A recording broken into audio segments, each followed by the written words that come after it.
हिंदी का जो है तो यहाँ पर मॉक सेकंड करेंगे।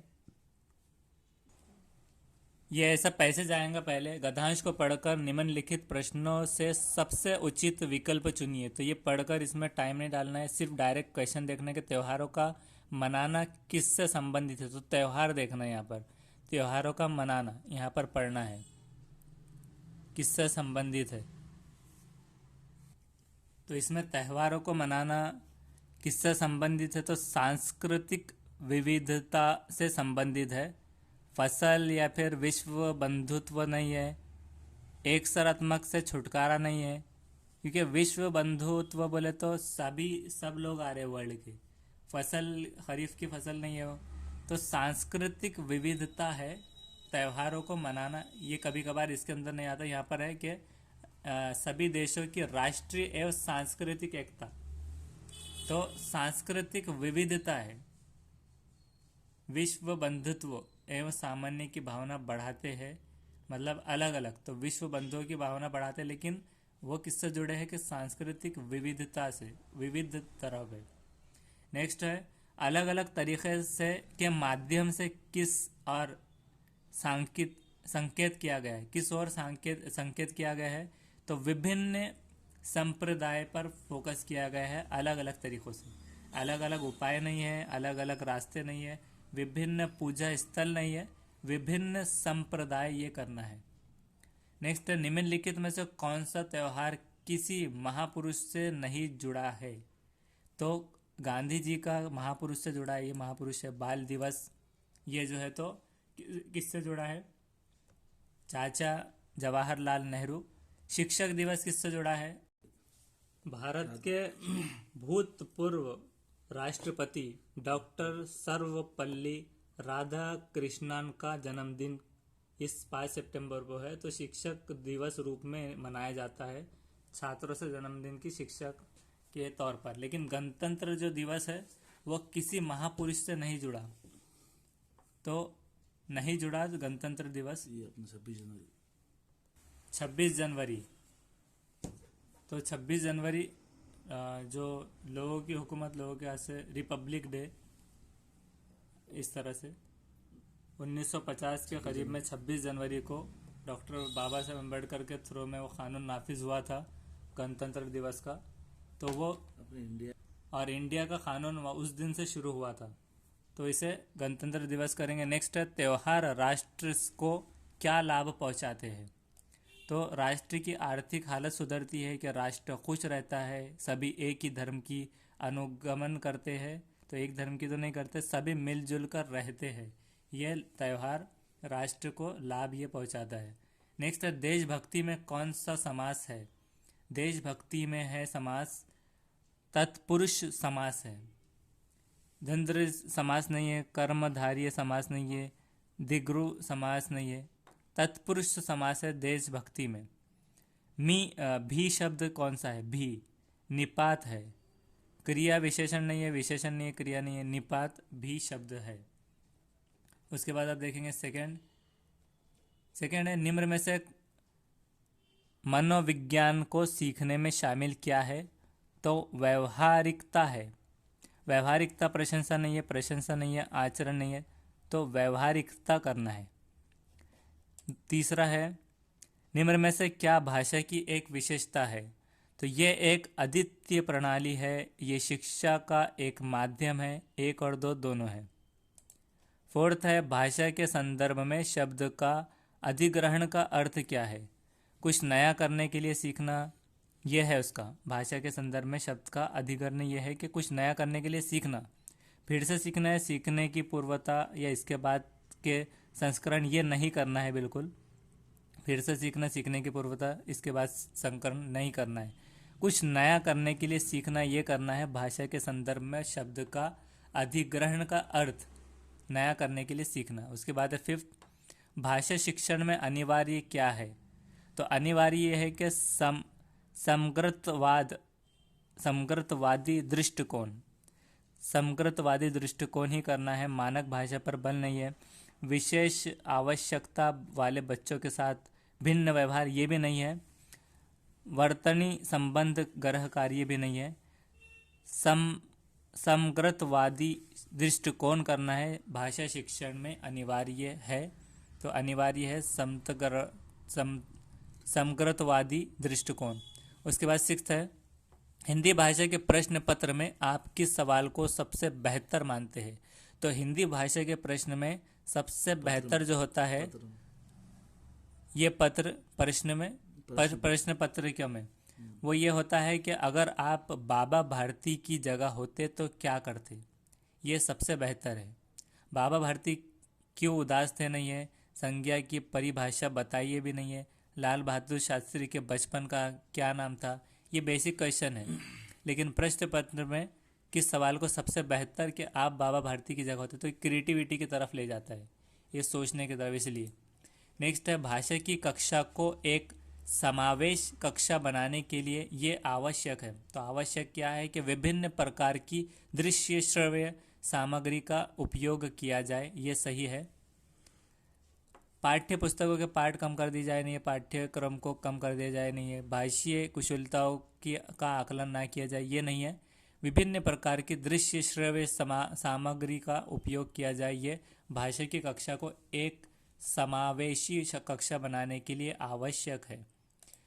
एट्थ है, अंत वाक की संकल्पना किससे संबंध है। तो वाइगोट्स्की से है। चॉम्स्की, स्किनर या पैवल नहीं करना बिल्कुल, वाइगोट्स्की। अंत वाक की संकल्पना वाइगोट्स्की से संबंध है। नाइन्थ है, बोलना कौशल्य में सर्वाधिक महत्वपूर्ण क्या है। समझकर बोलना, शुद्ध उच्चारण नहीं करना है, देखो आंखों देखा वर्णन करना नहीं है, बोलने की तेज गति नहीं है। बोलना कौशल में सर्वाधिक महत्वपूर्ण है समझकर बोलना। 10th है, निम्नलिखित में से कौन सा एक अच्छे हिंदी शिक्षक होने का विशेषता है। तो एक अच्छे हिंदी शिक्षक होने की विशेषता क्या है, कोई भी नहीं है इसमें से। प्रभावशाली प्रवक्ता भी नहीं है, साहित्य अभिरुचि का समरण ज्ञान नहीं है, भाषा का समरण ज्ञान नहीं है, कोई भी नहीं है इसमें से, कोई भी ये चीज़ें ज्ञान नहीं है इसमें। 11th है, कविता शिक्षण का उद्देश्य क्या है। तो सभी है, सभी क्या क्या है, सौंदर्य बोध का विकास भी है, विचारों की सराहना भी है, भाषा को सही दिशा देना भी है। तो कविता शिक्षण का उद्देश्य सभी चीज़ें हैं। उच्च प्राथमिक स्तर पर कौन सा भाषा शिक्षण का उद्देश्य नहीं है। तो नहीं क्या है कि कठिन शब्दों को अर्थ पूछना, ये नहीं है बिल्कुल। निजी अनुभवों के आधार पर भाषा का सृजनशील प्रयोग ये किया जाता है। भाषा के सौंदर्य को समझने की क्षमता का विकास होता है। मुहावरे, लोकोक्तियों और कहावतों का सुचिंतित प्रयोग करने की प्रवृत्ति का विकास ये भी है। लेकिन कठिन शब्दों का अर्थ पूछना ये नहीं है। 13th है, भाषा सीखने का अर्थ उस भाषा की संस्कृति और संस्कृति सीखना भी है। संस्कृति सीखना है क्योंकि भाषा किसी भी संस्कृति का अभिन्न हिस्सा होती है। तो संस्कृति दो बार ये करना है कि भाषा सीखने का अर्थ उस भाषा की संस्कृति सीखना भी है, क्योंकि भाषा किसी भी संस्कृति का अभिन्न हिस्सा होती है। बारीकी व्याकरण नहीं है, नियमबद्धता व्याकरण नहीं है, ऐतिहासिकता इतिहास नहीं है, संस्कृति करना है। 14th है, स्कूल में प्राय व्याकरण शिक्षण नीरस व अरुचिकर हो जाता है। इसका कारण क्या है, इसकी वजह कि स्कूल में प्राय व्याकरण शिक्षण नीरस व अरुचिकर हो जाता है। तो उसका जवाब ये है कि व्याकरण को सीखने के लिए प्राय पुस्तक प्रणाली का सहारा लिया जाता है, ये सही है। व्याकरण को सीखने के लिए प्राय पुस्तक प्रणाली का सहारा लिया जाता है। व्याकरण सीखने छात्रों की कोई रुचि नहीं होती, ये गलत है। अन्य विषयों के शिक्षण में किसी भाषा का व्याकरण का कोई योगदान नहीं होता, ये भी नहीं है। शिक्षण में व्याकरण के पर्याप्त ज्ञान का अभाव है, ये भी नहीं है। व्याकरण को सीखने के लिए प्राय पुस्तक प्रणाली का सहारा लिया जाता है, ये करना है। व्याकरण शिक्षण नीरस व अरुचिकर हो जाता है स्कूल प्राय में। 15th है, निबंध रचना में इसके दो गुणों कला पक्ष एवं भाव पक्ष, कला पक्ष और भाव पक्ष का ध्यान रखा जाता है। तो इसमें से निम्नलिखित में से किस गुण का संबंध कला पक्ष से नहीं है। तो नहीं जिसका है कला पक्ष से, तो विचारों की नूतनता ये नहीं है। बाकी भावनाकुल भाषा है, सरल वाक्य रचना है, विषयानुसार शब्दवाली का प्रयोग है, विचारों की नूतना ये नहीं है। कला पक्ष का संबंध। जब दो गुणों कला पक्ष एवं भाव पक्ष आएगा तो कला पक्ष का गुण का ताल्लुक विचारों की नूतनता से नहीं है। 16 है, उच्च प्राथमिक स्तर पर हिंदी भाषा शिक्षण में सर्वोपरि महत्वपूर्ण सामग्री कौन सी है? कि बाल साहित्य है। अभ्यास पुस्तिका नहीं है, अभ्यास पत्रक नहीं करना है, पाठ्य पुस्तक जहाँ पर भी पुस्तक आ रहा है और अभ्यास पत्रक वो नहीं है, बाल साहित्य करना है। बाल साहित्य उच्च प्राथमिक स्तर पर, हायर जो सेकेंडरी है उस स्तर पर हिंदी भाषा शिक्षण में सर्वोपरि महत्वपूर्ण सामग्री बाल साहित्य है। 17 है, निबंध रचना में इसके दो गुणों कला पक्ष भाव पक्ष का ध्यान रखा जाता है। अब विचारों की कर्मबद्धता का संबंध, अब यहाँ पर दूसरा आया है। दो गुण कौन से? कला पक्ष और भाव पक्ष। इससे पहले का सवाल था कि कला पक्ष में से कौन सा नहीं है, तो वो विचारों की नूतनता था। अब ये है कि कर्मबद्धता, जिसमें दोनों भी नहीं पूछा, कर्मबद्धता का संबंध किस पक्ष से है, वो नहीं है था कला पक्ष से। और अब यह है कि कर्मबद्धता का संबंध किस पक्ष से है, तो कला पक्ष से है। इनडायरेक्ट क्वेश्चन है। तो कर्मबद्धता का है लेकिन विचार नूतना का कला पक्ष से नहीं है, इनडायरेक्टली घुमा के सवाल है।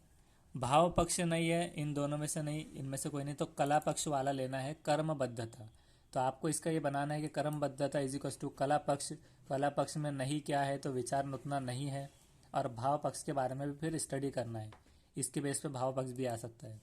नेक्स्ट है, वाइगोट्स्की ने भाषा विकास से संदर्भ में किस बिंदु पर सबसे अधिक बल दिया है? तो वाइगोट्स्की ने भाषा विकास लैंग्विस्टिक डेवलपमेंट में संदर्भ में किस बिंदु पर सबसे अधिक बल, सबसे ज्यादा बल दिया है? सामाजिक अंत क्रिया पर। सामाजिक अंत क्रिया पर ये 2 बार यहाँ पर आया है, तो उसमें से मतलब ये सही था एक हिसाब से, तो फर्स्ट वाला करेंगे या कोई भी कर सकते हैं, उसमें हर बार जरूरी नहीं ये 2 बार आए। मस्तिष्क पर नहीं करना है बस, और पाठ्य पुस्तक पर नहीं। सामाजिक अंत क्रिया पर वाइगोट्स्की ने भाषा विकास का संदर्भ इस बिंदु पर सबसे अधिक बल दिया है।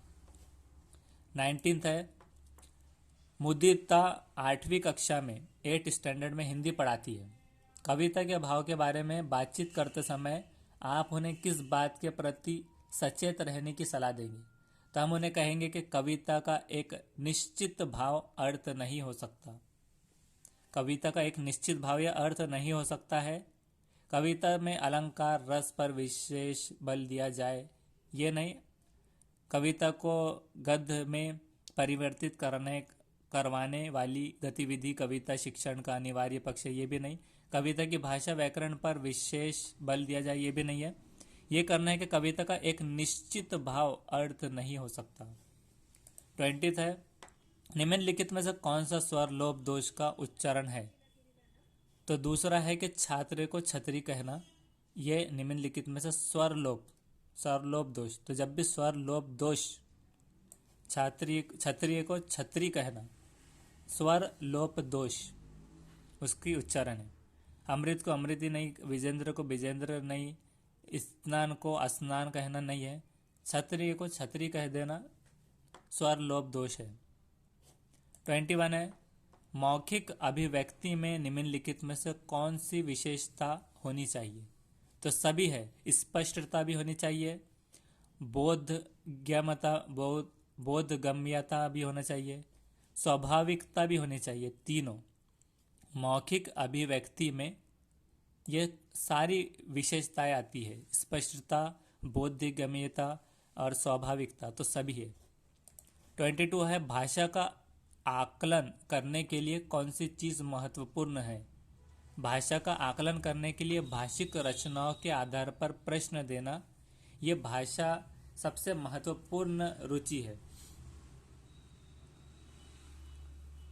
भाषा रचनाओं के आधार पर प्रश्न देना महत्वपूर्ण है भाषा आकलन करने के लिए। बच्चों को सुलेख देना नहीं है, ऐसे शब्दों का अर्थ पूछना जिनके विविध अर्थ है, ये भी नहीं है।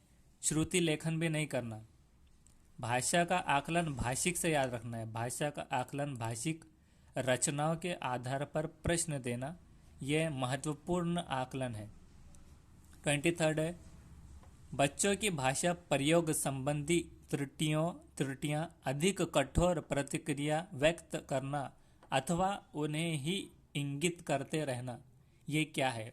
बच्चों की भाषिक अभिव्यक्ति को अवरुद्ध कर सकती है, ये उसका सही जवाब है। बच्चों की भाषा प्रयोग संबंधी त्रुटियां अधिक कठोर प्रतिक्रिया व्यक्त करना अथवा उन्हें ही इंगित करते रहना बच्चों की भाषिक अभिव्यक्ति को अवरुद्ध कर सकती है।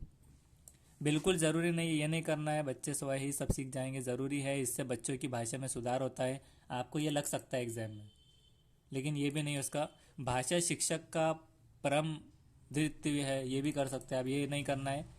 जब भी आप देखेंगे कि बच्चों की भाषा प्रयोग संबंधी त्रुटियां अधिक कठोर प्रकृतियाँ, तो अधिक कठोर जब भी आएगा तो प्रकृति अथवा उन्हें ही इंगित करते हैं ना, इससे बच्चों की भाषिक अभिव्यक्ता को अवरुद्ध कर सकती, ये करना है उसका।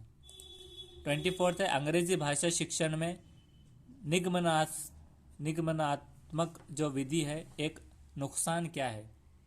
कि विधि सीखने वाला जो है उसके बीच संवाद की क्षमता विकसित नहीं कर सकता। इससे लागू करने के लिए मुश्किल है। इससे रूप में औसत शिक्षकों को इस पद्धति का उपयोग नहीं कर सकते, ये नहीं है। शिक्षार्थी आसानी में व्याकरण के सवाल कोशिश नहीं कर सकते, ये भी नहीं है। सभी भी नहीं है। ये विधि सीखने वालों के बीच संवाद की क्षमता विकसित नहीं कर सकता। अंग्रेजी भाषा शिक्षण में निगमनात्मक विधि का एक नुकसान ये है। नुकसान ये है कि विधि सीखने वालों के बीच संवाद की क्षमता विकसित नहीं कर सकता। 25 है, भाषा शिक्षण की किसी विधि में लक्ष्य भाषा सिखाते समय मातृभाषा का प्रयोग नहीं किया जाता। मदर लैंग्वेज का, यानी जो मादरी भाषा होती है, मदर टंग, उसका प्रयोग नहीं किया जाता। तो किस में नहीं किया जाता? प्रत्यक्ष विधि में। भाषा शिक्षण की प्रत्यक्ष विधि में लक्ष्य भाषा सिखाते समय मातृभाषा का प्रयोग नहीं किया जाता। अनुवाद विधि नहीं है, व्याकरण विधि नहीं है, अप्रत्यक्ष विधि नहीं है, प्रत्यक्ष विधि याद रखना है। प्रत्यक्ष विधि इज इक्वल टू भाषा सिखाते समय मातृभाषा का प्रयोग इसमें नहीं किया जा सकता। तो अपोजिट, ये दो में कंफ्यूजन हो सकता है, तो अ नहीं है, प्रत्यक्ष विधि करना है।